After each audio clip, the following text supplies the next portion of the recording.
Sana namang privilege and opportunity na may bahagi ang salita ng Diyos sa atin ngayong umaga. Parang medyo matagal na ulit ako makapag-preach dito dahil nagsagawa tayo ng ating training for the last 4 months. And I'm happy na makabalik ulit dito to share the gospel and share the words of God for a Sunday service. Una sa lahat, kami ay nagpapasalamat sa blessing and biyaya na ibinahagi ninyo bilang church sa aming mag-asawa. To all the leaders and the members as a collective body of the family of God, you have shared the burden with us in gaya ng sinabi ni Doc Lem, in a season of challenge and difficulty. You have indicated that you are truly marked by the love of God as a church. And we celebrate that, and you have expressed that tangibly. No? Very, ano tawag dito? Yung pagpapakita ninyo sa pagmamahal ninyo sa amin is really appreciated and grateful to God for. Konting testimony lang, last 2 weeks ago, Hannah went through a major operation. For context, Hannah, my wife, has been bleeding for the whole year. No? Buong taon siya had excessive bleeding. And this has caused her to be very weak and improperly functioning on her day-to-day ministries and activities. So may mga panahon, there were times that she would be hospitalized so that she would have blood transfusion. And we are so thankful and grateful that even for those seasons, sila Doc Lem, Doc Elfie, and the rest of the leadership and the church were very concerned and shared your prayers for us. So last September 11, 2 Thursdays ago, her procedure by God's grace went very well and smoothly as declared by the doctors. Kinabukasan, pinaklear na kami ng doctor at pinamadali kaming pinauwi. Di ko lang sure kung siguro dahil nagmagalingan lang sila na, we did it very well na makakauwi na kayo bukas. So ganun siguro, but maybe they're also saying na uwi na kayo para makapaglakad na, makapag-recover na, kaysa sa hihiga lang sa hospital bed at baka magtagal pa yung kanyang recovery.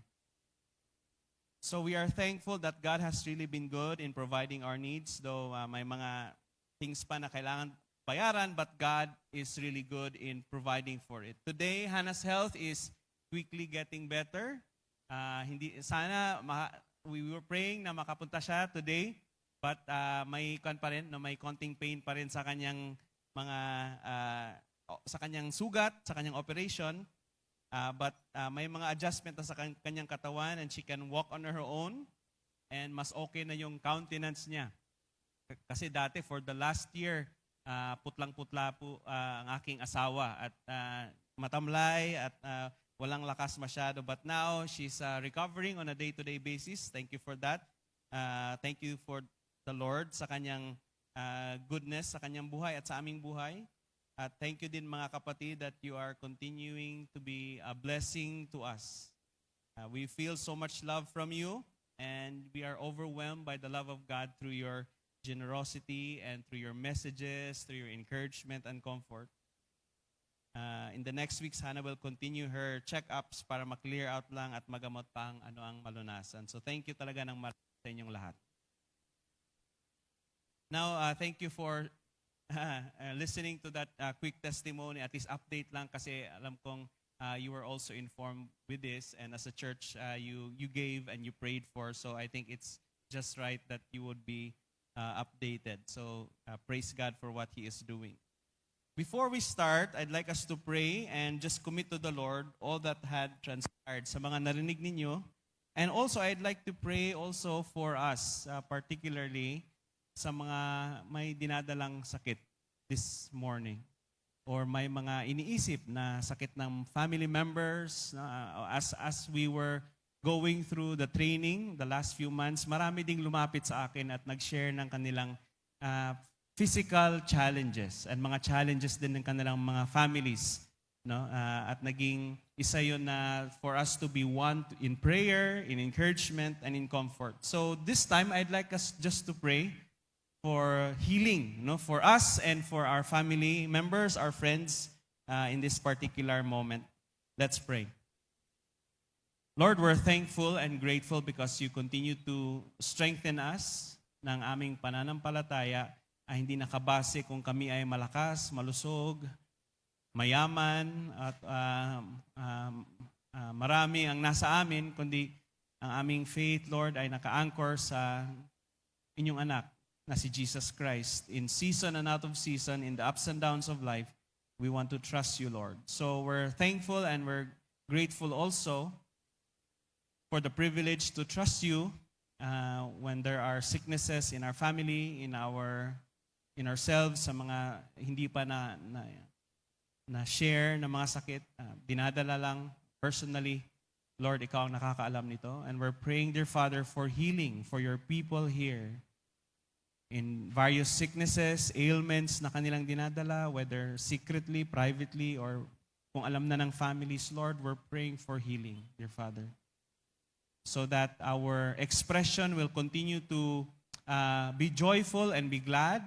We're also anticipating, dear Father, that you would truly heal us, not just for the physical illnesses that we have, but also the emotional and the spiritual brokenness that is also present in our broken world and so affect us as well. We're praying for our family members na may mga sakit din na dinadala today. We're praying, dear Father, for healing and intervention sa lahat ng mga procedure, mga plano na ginagawa namin para maging malakas at malusog at maging healthy ang aming mga families. Lord, we ask for your guidance, for your healing, for your provision in all of this. This we ask and pray in Jesus' name. Amen. Pag-uusapan natin today at magpapatuloy tayo sa ating book study ng 1 Corinthians chapter 16, and I am blessed to close this chapter or close this particular book in 1 Corinthians chapter 16. An interesting chapter as Paul closes this letter with instructions and final words for the Corinthian believers, at least for this particular book, sa 1 Corinthians. And I think as we read through it, if you were able to read through it, 1 Corinthians chapter 16, kagaya ng isang panghuling talata or concluding statements, marami din ang gustong sabihin ni Paul dito, particular sa portion in giving practical matters after sa kanyang expression, explanation, instruction, and teaching in heavy theological and ethical issues in the earlier chapters. So chapters 1 to 4 in 1 Corinthians, Paul issued and addressed the disunity that is present among the Corinthian church, the Corinthian believers.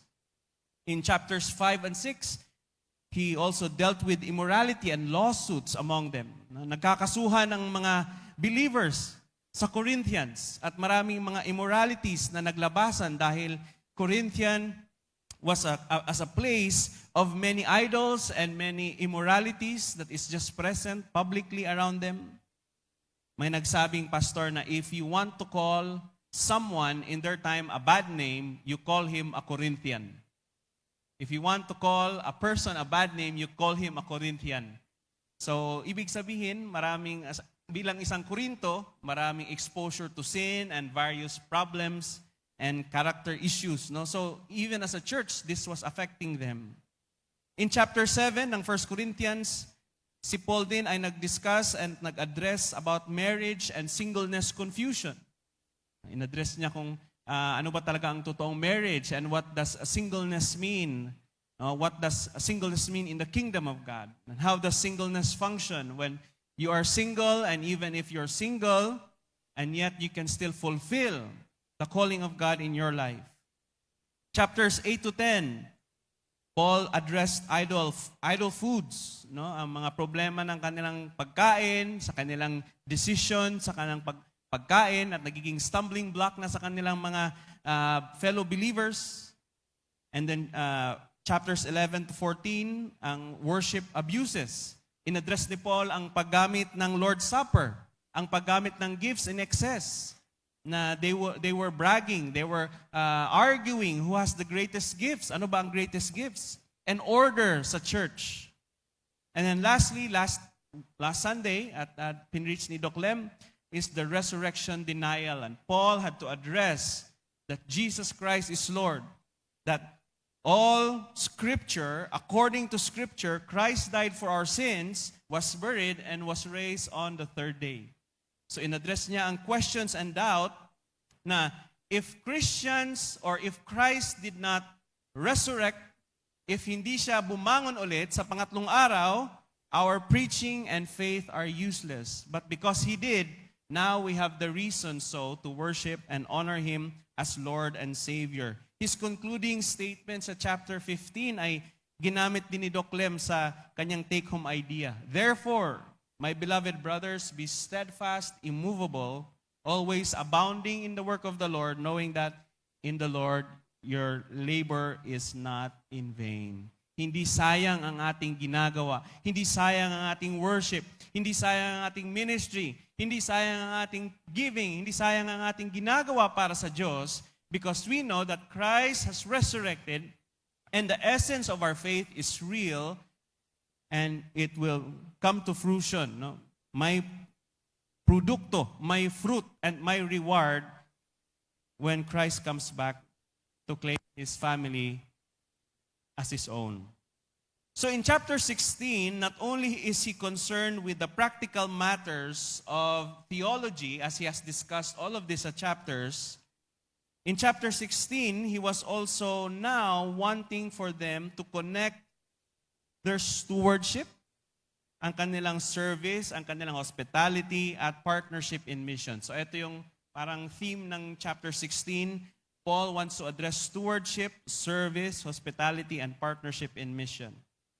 For our scripture reading this morning, let's all stand in reverence to God's word, and I want us to read 1 Corinthians chapter 16, verses 13 to 14. Nandyan naman sa ating PowerPoint. Just that portion, 1 Corinthians chapter 16, 13, and 14. Let's read together. Ready, go. Be watchful, stand firm in the faith, act like men, be strong, let all that you do be done in love. Lord, we're thankful that we can study your word this morning, particularly in 1 Corinthians chapter 16. Thank you, Lord, that you have used Paul to speak your word to us this morning and the context of the Corinthian church. We're asking, dear Father, na kahit the context and the situation and the background of the church has already been centuries and millennia past, we're asking, dear Father, that you will make sense to us in our 21st century life, ang mga truths and principles na aming makukuha sa passage na ito. We're asking that as a church, we can embrace the principles that you are also teaching us in these principles and the character of what a church is when love is what leads the church. So thank you for your word. We're asking for the Holy Spirit to just embolden my words and the Holy Spirit to fill and enrich the hearts and convict, teach, rebuke, correct, and encourage, Lord, and edify the hearts of the people this morning as we listen and engage with your word. This we ask and pray in Jesus' name. Amen. You can now be seated. So as I have mentioned, makikita natin dito ang pagkakadiscuss ni Paul sa iba't ibang commands and instructions for them bilang huling talata niya, at least for the context of 1 Corinthians chapter 16, because later on, a year after, he will also write continuously 2 Corinthians. So just a year after he finishes this chapter, 1 Corinthians chapter 16, he would continue to write still the book of 2 Corinthians. For this particular sermon, I'd like us to focus in on three important thoughts that was impressed upon me. Some of the portions, majority of the portions sa letter are very personal.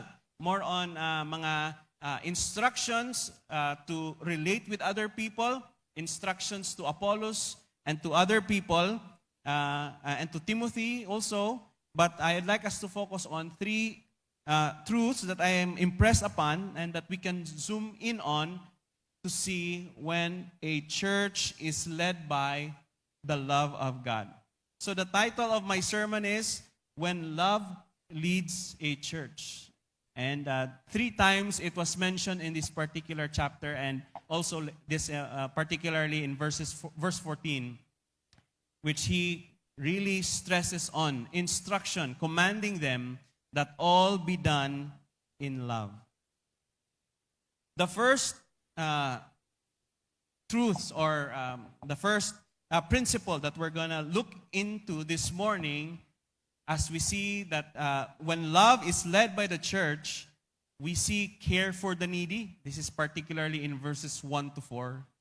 When love leads a church, there will be commissioning, which means that we stand on the ministry, whether there will be oppositions and opportunities.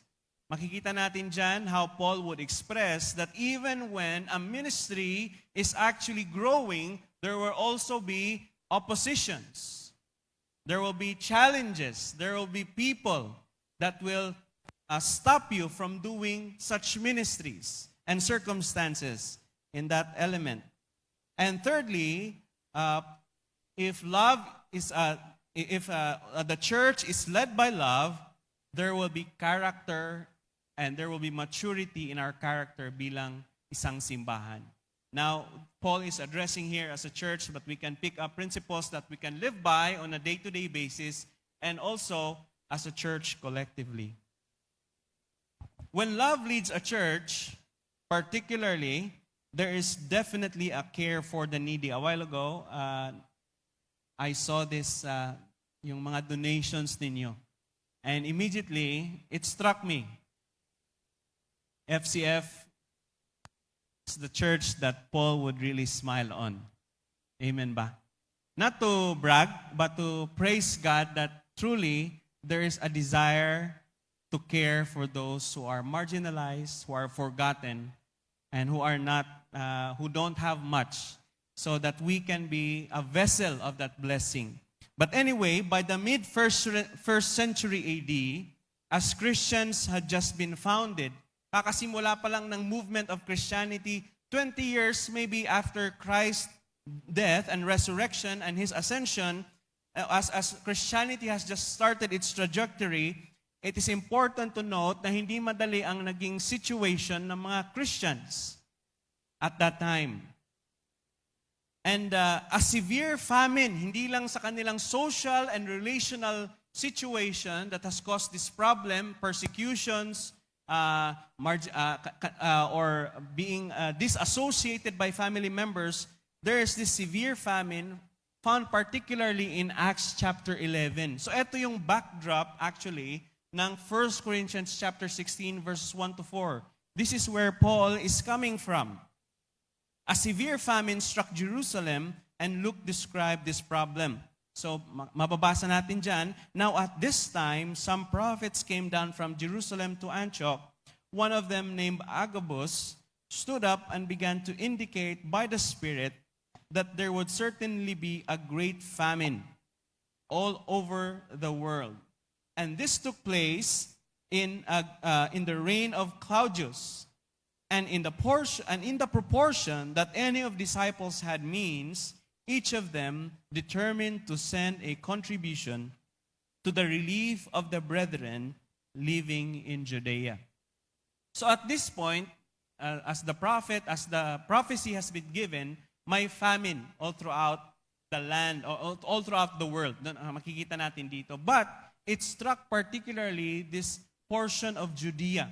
No? And so, at that time, makikita natin na the Jews who were now serving God, following God, and are continuing the ministry of evangelization, had not only hindi lang sila pinaalis at hindi lang sila na-discontinue sa kanilang family and social life, nagkaroon pa din ng famine sa kanilang town or sa kanilang lugar.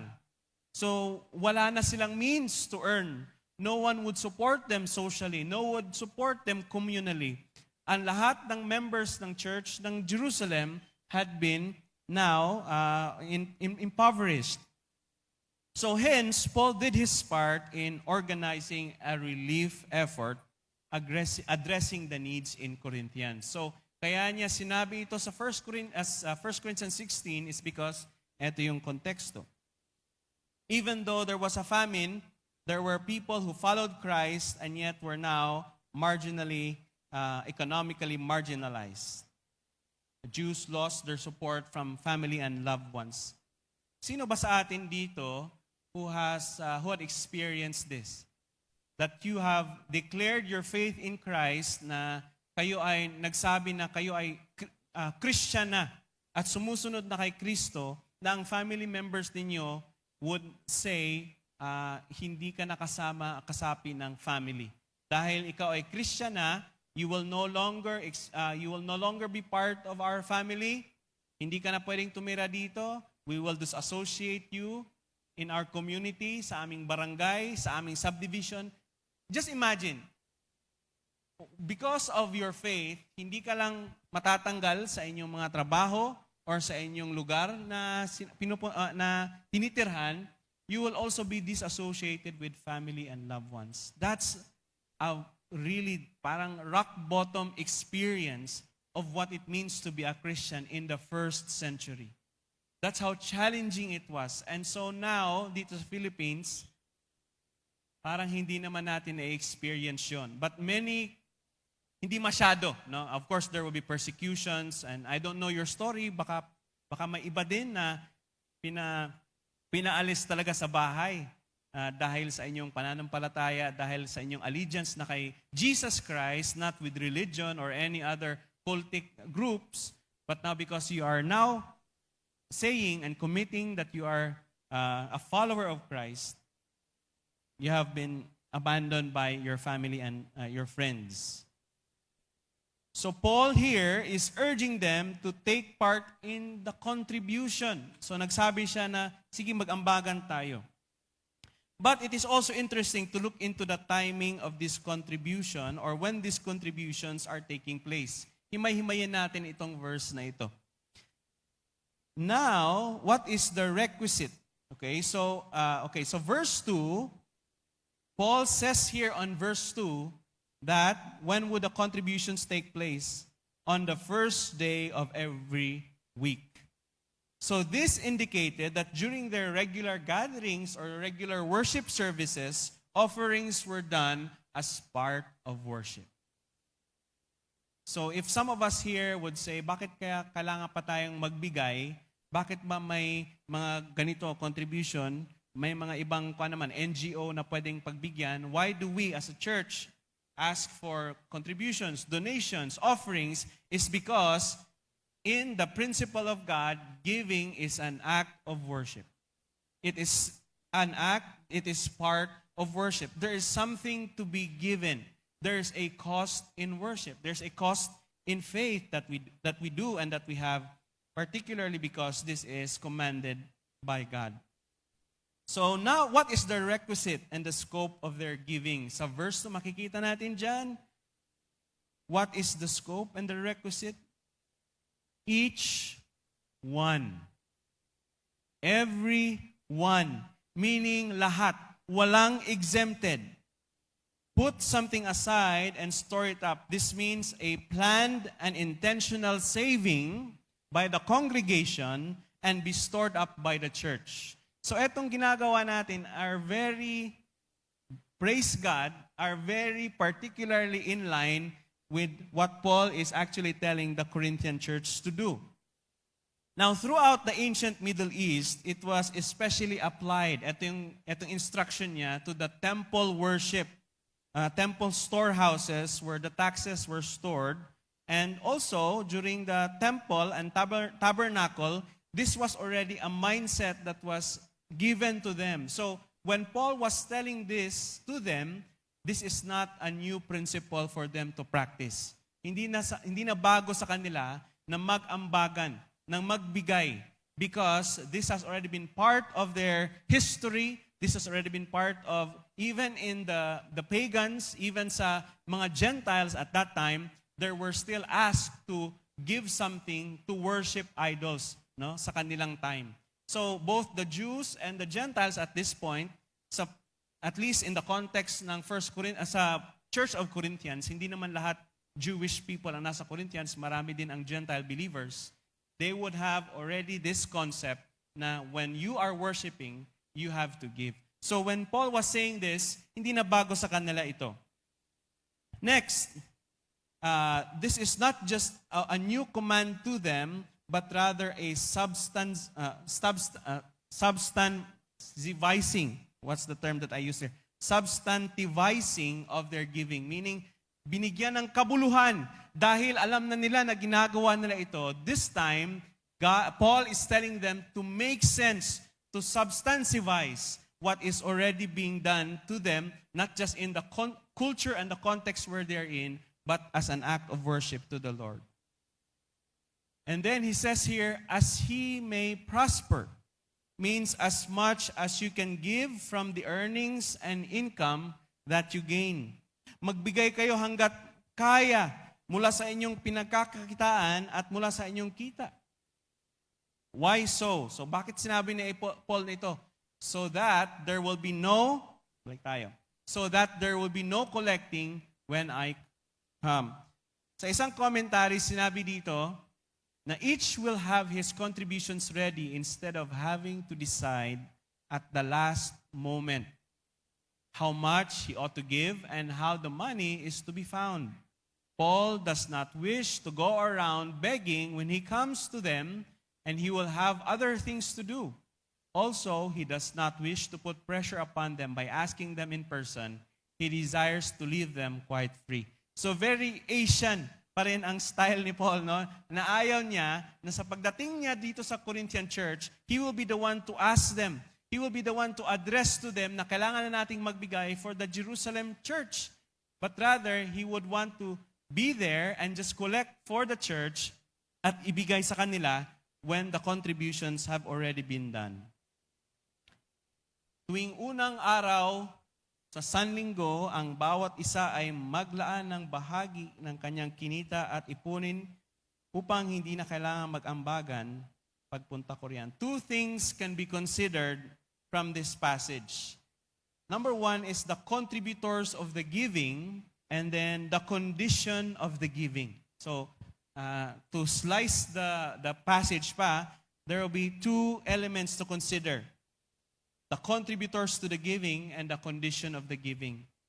Contributors to the giving, kung kasapi ka sa pamilya at pananampalataya sa Diyos, this is an imperative, commanding tone.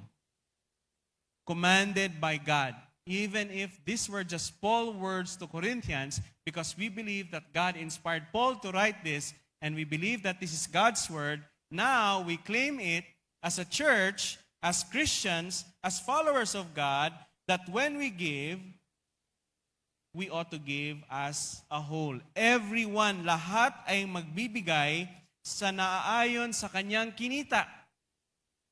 Kita sa trabaho, kita sa baon, kita sa pamamasada, kita sa paglalako. In one way or another, everyone must give contributions without uniformity of the amount. So this is not, mga kapatid, an issue of how much, but an issue of who should. Nagets ba natin? It's not an issue of how much, but an issue of who should. Sino ba ang magbibigay? Who are those that can contribute? All of us must contribute regardless of the amount. Second is the condition of the giving. Planuhin at ipunin. No? I see that if we take it practically, all giving and offering opportunities as much as possible must be planned and managed. As much as possible, because may mga times din naman na as a church, there are urgent needs that we need to contribute immediately. There will be emergencies. There will be immediate needs na kailangan nating pagtuunan ng pansin agad. And those times, maybe we can give to a certain person or maybe we can give to the church because there are certain emergencies that needs funding. But as much as possible, because we want our giving to be pre-planned. Pre-planned ang pagbibigay sa Diyos. Now, we will see later why this principle. Take, for example, Paul is saying that before a giving is to be made for a specific special needs, it is pre-announced several Sundays before the actual offering and collecting. Praise God again. Kanina sinabi, this has already been announced over and over again because we're going to do. So, in the same way, as a church, we are applying the principle that if we want the giving to be meaningful and worshipful, it must be pre-planned. And the church and the leaders, we have the responsibility to let the people know so that their hearts are ready. They will not be shocked. They will not be cut into corners, so that they will be ready to give according to what they've prayed and planned for. But again, who are giving? Who should be giving? Everyone, lahat. It is commanded by God, mga kapatid. Hindi ito commanded by the bylaws of our church. This is commanded by God that all of us, as followers of God, if we truly are part of the church, we must give contributions to the work of the Lord in the church. Now, particularly, of course, the context in 1 Corinthians, may need na kailangan. But we know nowadays that there's a lot of needs that we as a church can do. You have seen kanina na ang dami nating ginagawa ng mga ministries and opportunities, mga ministry needs na kailangan natin. Yung cooking ministry, multimedia ministry. So if we are really going to be intentional to meet a need, I would go on to say na kung may mga, for example, for practicality reasons lang, no? If we have planned to pray or to contribute for something, it should not be shied away that there will be announcements, there will be even midweek announcement na, oy, magbibigay tayo ha. Siguro ang mga elders nung time nila would say, oy, magbibigay tayo ngayong Sunday ha. Please prepare your offerings. Please prepare your contributions kasi magbibigay tayo for this specific need. Now, as an Asian church, it's gonna be parang controversial, no, na pag nag-uusap tayo ng giving kasi marami na tayong hurts and wounds when it comes to giving. And that's the reality. There are those people, churches, organizations who are not good stewards of the giving.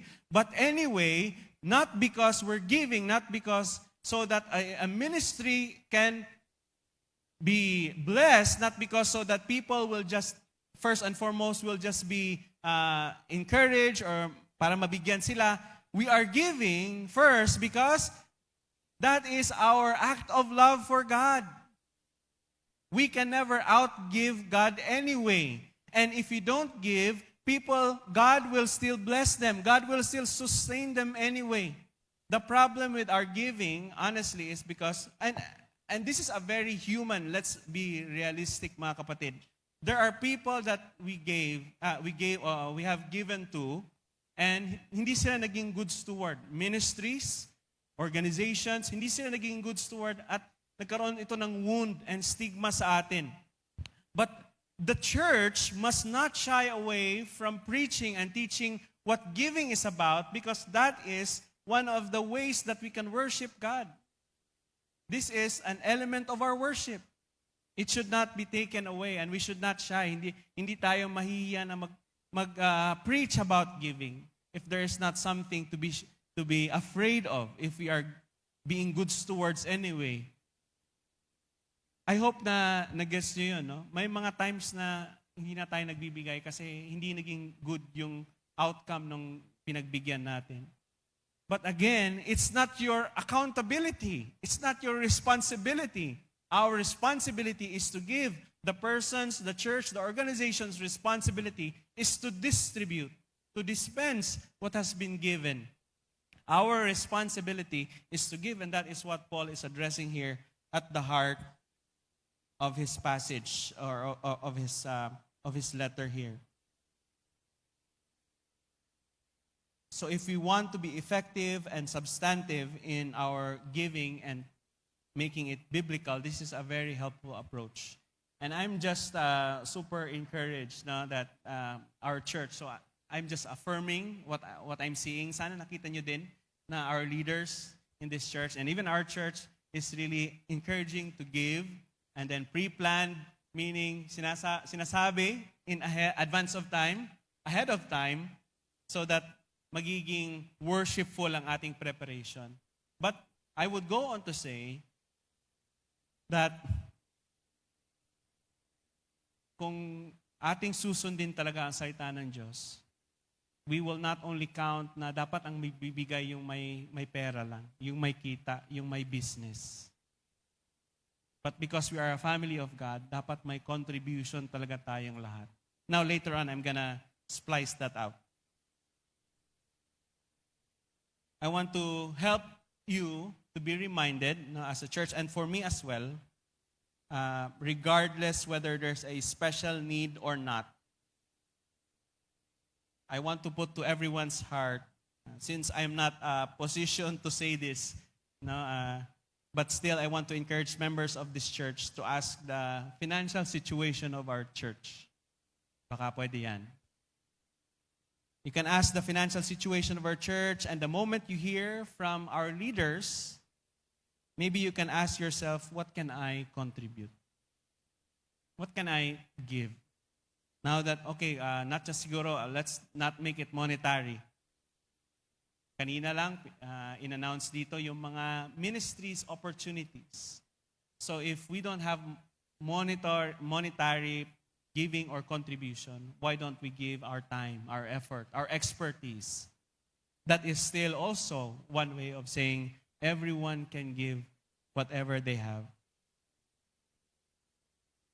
So, maybe a good application, no? Ito yung mga inaaral natin sa ating hermeneutics class. After the service, kung may time kayo, pwede kayong lumapit sa ating church leaders, church council, and ask, what can I contribute to the church? Doklem, elders, what else can I help you? Not only by monetary means. Now, the point of this application is, again, for us to be biblical. This is not so that magiging mayaman tayo, so sobra ang pera natin sa bangko, hindi deficit yung pera natin sa bangko. But we want to be biblical as a church, and so we start by applying what the Bible says, that everyone must and should contribute something to the ministry of the church, whether for the needy, for the betterment of the church, so on and so forth. And to appropriate and substantivize our giving, and so that our giving will not only be an impulse or an afterthought. Nagbigay na lang tayo dahil na-corner na tayo eh. May nagsabi na kailangan na nating magbigay. Sige, magbibigay na lang ako.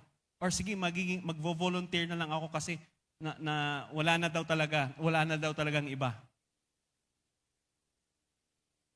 May our giving, time, effort, finances, expertise be done in a worshipful manner. So the second idea that we can look into this morning is the nature of opposition and opportunity in ministry.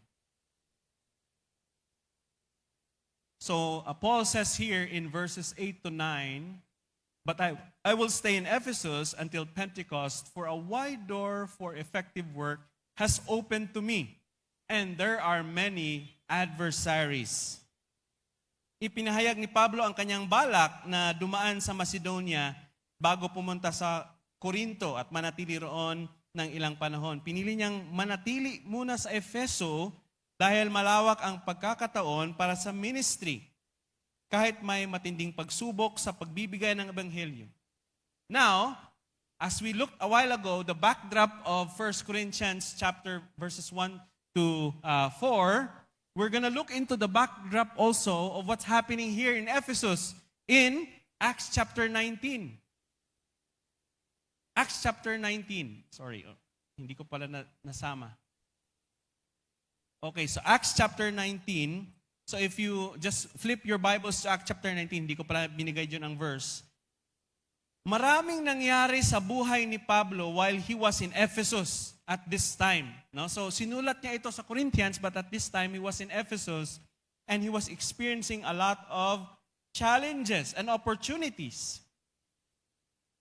Isa sa mga very interesting na nangyari kay Apostle Paul while he was doing his ministry in Ephesus was that he experienced extraordinary miracles through healing and casting out of evil spirits sa mga panyo at apron na napahid sa kanya at pinahid ito sa mga may sakit at may mga evil spirits. At naalala ko itong ating regular na ginagawa dito sa Maynila. Yung Nazareno na pinapahid ang mga cloth, ang mga panyo at iba pang klaseng bagay para magkaroon ng blessing and healing. Interestingly, sa Acts chapter 19, nangyari ito kay Apostle Paul. Now, my thoughts of this is not just para ipakita na ano tawag dito, na si Apostle Paul ay super person. No? But what I'm seeing here is that when you as a person fully committed to the work of God, fully consecrated to Him, experience and expect great miracles that will not only be onto your life, but will also flow through your life.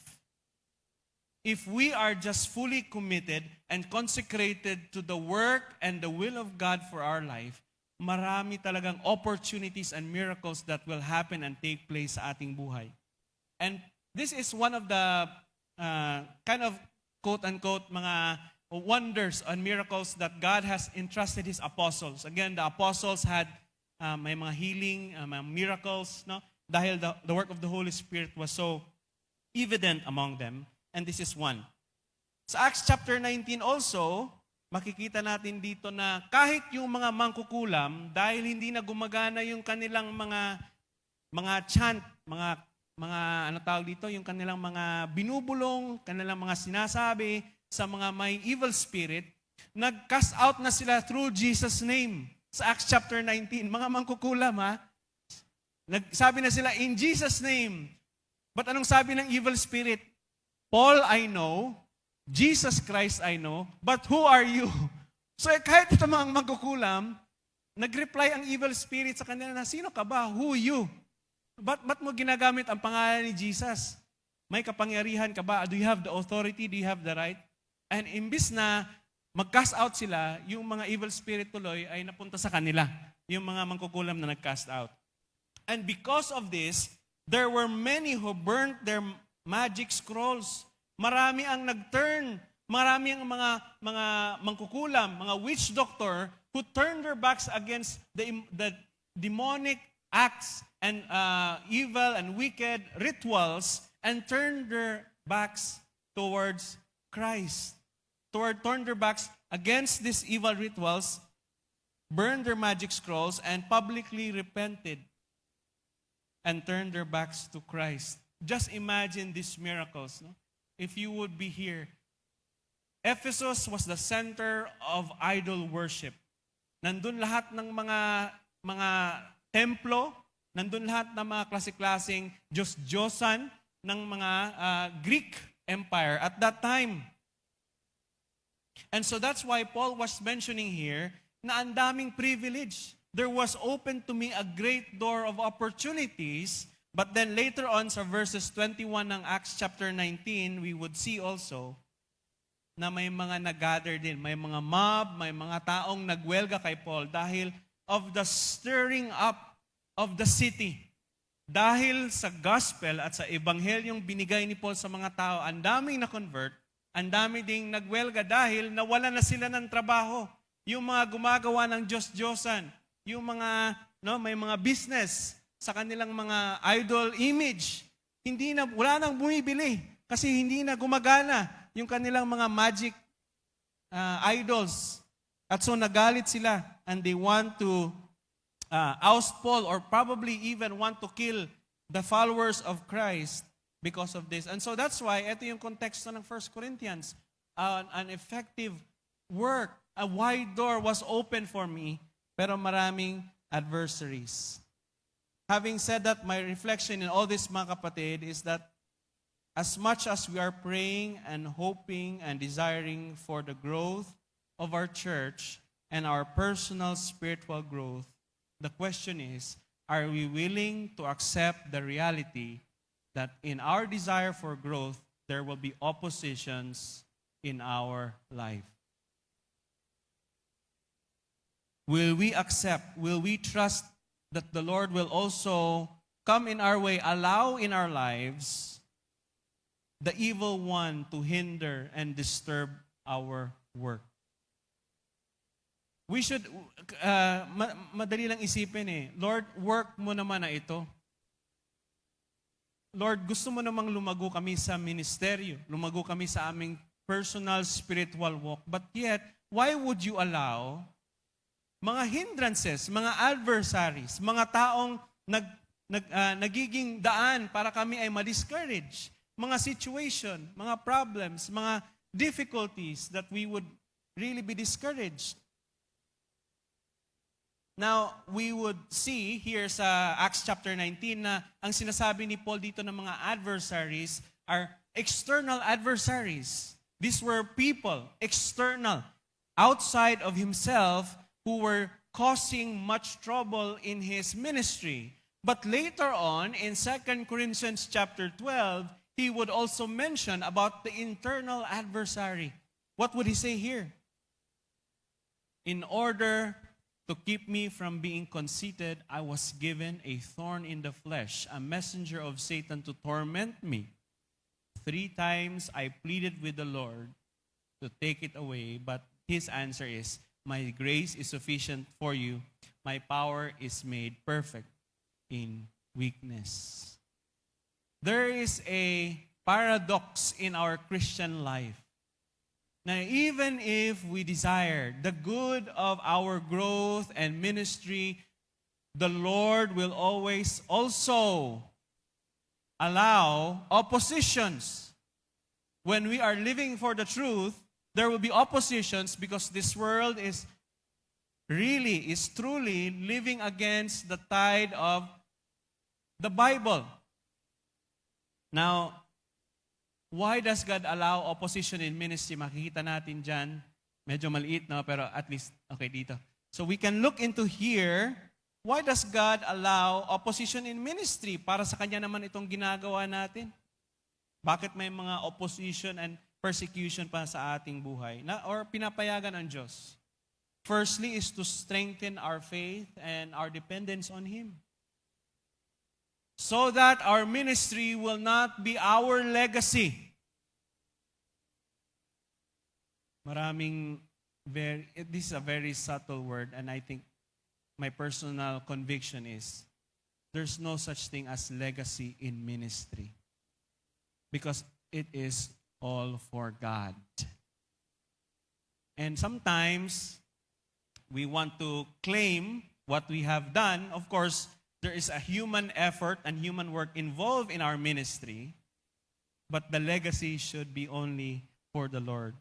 To strengthen our faith and dependence on Him. Pangalawa, to purify our motives and test our faithfulness according to 1 Thessalonians 2 verse 4, but just as we have been approved by God to be entrusted with the gospel, so we speak not to please men, but to please God who tests our hearts. Nakikita natin sa 1 Thessalonians 2:4, to test our hearts. May mga opposition to test our hearts whether we are truly doing this for Him or for our sake, for our pride, for our productivity. Third, there will be oppositions because in the the church history, we can see that oppositions allowed advancing of the gospel in greater ways because people were scattered. Na-disperse sila because may persecution sa isang lugar, na-disperse sila. Asia, napunta sa Europe, pagkatapos now napunta na sa Asia ulit, and then sa Europe, and then Africa, and then Asia, and then now, Christianity is spreading all throughout. Maraming persecutions na nangyayari sa mga lugar na hindi natin alam. But these people are going outside of those persecuted areas and are also being used by God to reach other areas of the world. And lastly, to conform believers to Christ's suffering, because Jesus said himself, if the world hates you, John 15, verse 18 to 20, if the world hates you, keep in mind that it hated me first. If you belong to the world, it would love you as its own. As it is, you do not belong to the world, but I have chosen you out of the world. That is why the world hates you, because it hated me. So hindi na tayo dapat ma-shock kung ang mundo ay galit sa atin, sa ating mensahe, sa ating way of life, sa ating love for people, sa ating patience, because we are doing this out of the power of the Holy Spirit in our lives. But if people agree sa lifestyle natin, mga kapatid, kung wala tayong kino-convict ng mga tao sa ating buhay, walang taong nagsasabi na, bakit kaya ganyan siya? Bakit kaya smiling siya sa mga difficulties? Bakit kaya porsigido pa rin siya? Bakit kaya ma-integridad siya? Bakit kaya hindi niya pipirmahan itong aming kontrata na magkakapera din naman siya? If people will not ask these questions, then we have a question with our integrity as believers of God. Until we stand against the tide, the world will applaud on us. The world will applaud on us, and we do not represent the kingdom of God. So may mga opposition dahil particularly the reality is that hindi naman tayo nasa sang-ayunan ng mundo sa ating pamumuhay at paniniwala at pananampalataya. And that is okay because we are following the will of God. I hope hindi sang-ayon ang tao sa atin dahil we are troublemakers. That's another story. Hindi sang-ayon ang mga tao sa atin dahil chismosa tayo. Hindi sang-ayon ang mga tao sa atin dahil inaapakan natin yung ibang tao. I hope na hindi nagiging komportable ang mga tao na nasa napaligid sa atin because they are seeing Christ in us and they are being convicted of their sin.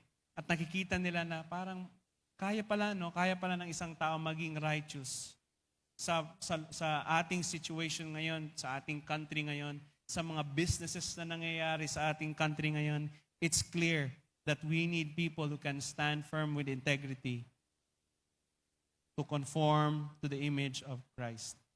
Now, lastly, the last observation that I'd like us to look into this morning is found in verses 13 and 14.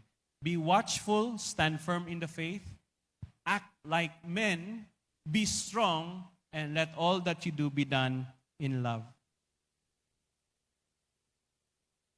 May isang commentary na nag-summarize nito.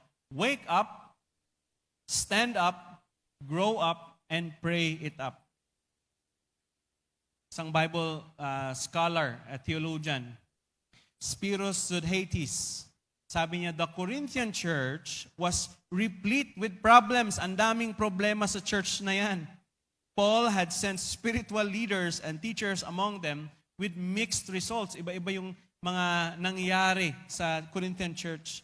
He now gives a few final exhortations which are concise but poignant. In simple words, Paul is telling the Corinthian church, Christians, to grow up and behave like men. Lumaki na kayo. Huwag na kayong maging childish sa inyong faith. Be like men. Be like true men, soldiers of God.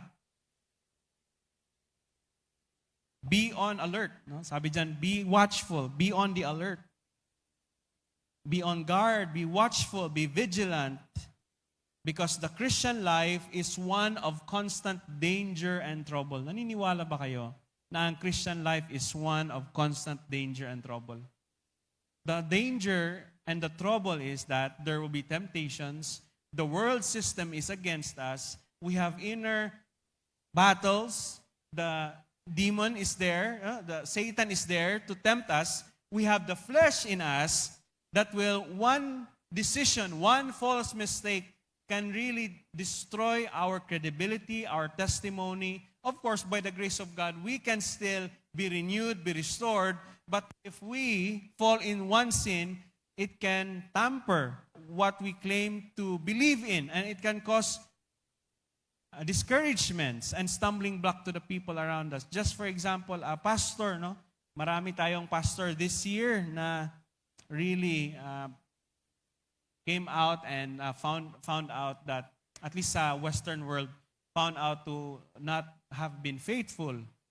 First, sa kanilang marriage. Pangalawa, sa kanilang finances, sa kanilang pag-handle ng ministry, at sa kanilang relationship, sa kanilang family, and to the relationship with the church members. Very hot-tempered, hindi na naging good example of long-suffering, patience, dahil sobrang demanding ang ministry. So, it became a question for them if they truly are watchful, because madali tayong madala, no? Sa bugso ng damdamin, sa tide ng mundo, and many others. During World War II, isa sa mga pinakamahirap na gagawin ng isang sundalo ay actually ang pagiging watchful. May isang testimony ang isang soldier ng World War II, sabi niya, the hardest part of the war is not fighting. Fighting is there and immediate. Fighting is facing your opponent head on. Sabi niya, the hardest part of war is not the fighting. It is the waiting and the watching, because if you relax even for a second, the enemy can strike. And it will not cost only your life, it will cost also the lives of your company, of your group, of your regiment. In the same way, the Christian life calls us to be spiritually watchful, because the enemy rarely announces his attack. Hindi naman niya sasabihin, aatake na ako ngayon ha. Ingat ka sa greed mo. Aatake na ako ngayon ha. Ingat ka sa pride mo. Aatake na ako ngayon ha. Ingat ka sa morality mo. And our life is very dangerous and also really, parang at the brink of really continuously walking. Ano nga yun sa Ephesians? Walk circumspectly. Yung walking circumspectly, parang, ano tawag dyan sa Tagalog? Hindi ko kasi sa Tagalog ma-translate. Pero parang, nag-iingat ka. Kasi one wrong step, pwede kang malaglag. Walk circumspectly, not as fools, but as wise, redeeming the time because the days are evil. Mag-ingat sa iyong lalakarin, sa iyong tatahaking landas. Because the enemy and ourselves, our flesh, and the world is there to bring us down. So be on alert. Now keep standing. Stand firm in the faith. Make it a habit in your life to stand firm on the solid rock. This parallels of 1 Corinthians chapter 15, verse 58. Be steadfast, immovable, always abounding in love. So, this is also something that we need to live on, mga kapatid. The standing firm here is not just to stand where we are, to be idle or to be passive. Standing firm is standing on the objective truth of God through our faith. A faith that is not passive, that is not subjective. We have subjective faith over this building. Alam natin, we have faith na itong building hindi naman to, masisira while nag-gather tayo dito. May faith kayo sa upuan na once na uupo kayo, hindi kayo maglalaglag, hindi siya masisira. May faith tayo sa sasakyan natin na hindi siya aarangkada ng sarili lang niya. But that is not the kind of faith that we need to stand on. What standing firm here means is that we have to stand on the absolute word and the presence of God in our life through faith in Him. Sa Kanya lang tayo makakatayo ng maayos. We need to stand firm on Him, the objective truth of our faith.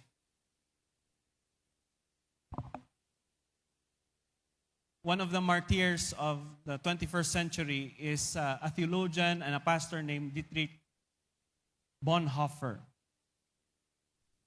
Dietrich Bonhoeffer was imprisoned for taking a stand against Hitler. Siya ay isang pastor sa Germany nung time ng Nazi regime. At during the time of the Nazi regime, the people, the Christians were so nationalized. Naging nationalistic sila to the point na ang kanilang worldview ay naka-attach na din kasama kay Hitler. Konti na lang na Christians ang tumayo sa katotohanan na we don't worship Hitler. We worship God. Because even the Protestant church at this time, sa World War II, were really naging fascist, naging passionate nasa kanila na to even worship and to even honor Hitler as the new Christ sa church nila. So, Dietrich Bonhoeffer was one of the few who said, no, we worship one and only, Jesus Christ. And so he was the voice to the only a few, the minority Christians who stood against Hitler.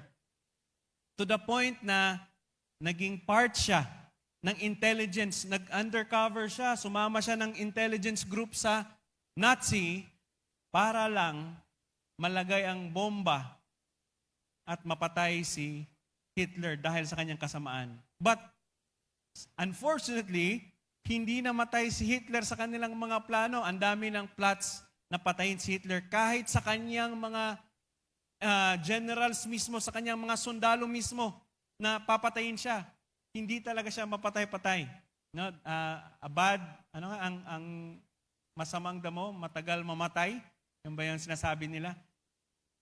To the point na nag-survive si Hitler, and then they were found out na they conspired against him. So he was a pastor, but he went to become undercover so that ma-stop lang itong ginagawa ni Hitler.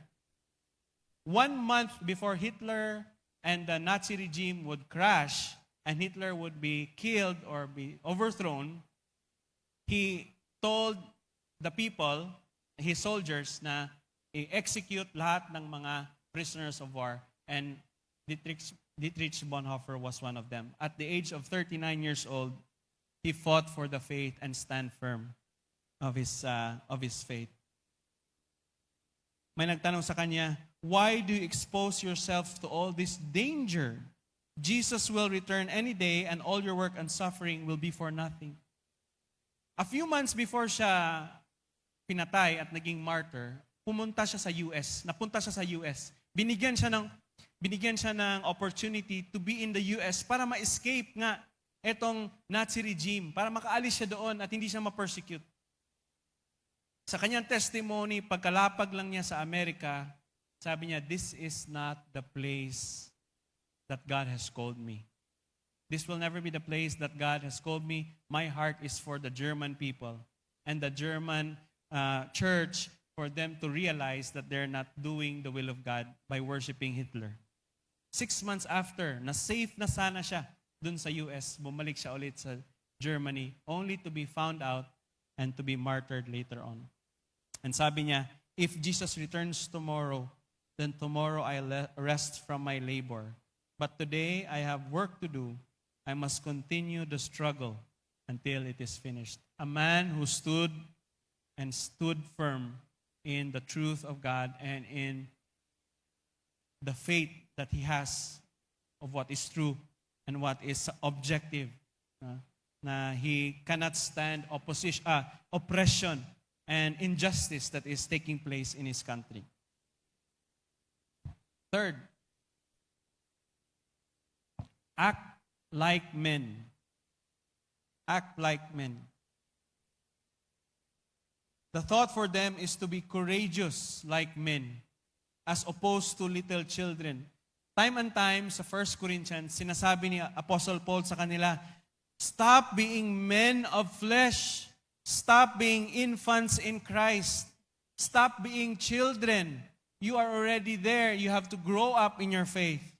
In 1 Corinthians chapter 14, Paul said, brethren, do not be children in your thinking, but yet evil be in infants, but in your thinking be mature. Stop being infants. Stop being children. Stop whimpering when you have problems. Stop crying. Stop being discouraged easily. Stop easily be swayed. Stop being consumed by the worries and the joys of this world. Conform to the image of Christ. John MacArthur said in his commentary, maturity is one of the marks of love, yet a virtue of which the Corinthians were especially deficient. Maturity is one of the marks of love, a virtue which the Corinthians were especially deficient. Let's ask ourselves this question. Considering my years being a believer and a child of God, how mature have I grown over the last years? If we are to have a self-inventory of our spiritual walk, considering the many years, iilan sa atin dito, may mga naka 20 years na, 15 years na in your walk, may mga 5 years, siguro 3 or 2 years that you are walking and believing in God. But let's just consider this question. For how many years you've been a believer, how mature have I grown? How much have I really grown in maturity? And the next question is, am I intentionally taking steps to grow in the areas that still need development? Are we proactive na may mga areas sa ating buhay na kailangan pa nating ipalago, kailangan pa nating i-develop, and are we seeking to develop it? Or are we just letting it slip by? Sige lang, may issue ako sa pride. Sige lang, baka i-change ni Lord ang buhay ko. May issue ako sa lust. Sige lang, baka i-change ni Lord.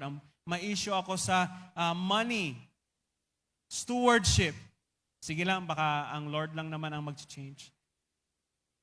Of course, the Holy Spirit is there to convict us, but there is also a responsibility on our part to take action, to confess, to repent, and to take action so that hindi lalago tayo sa ating buhay Kristiyano, mga kapatid.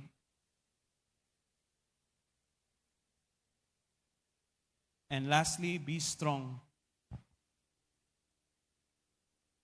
Paul is reminding us that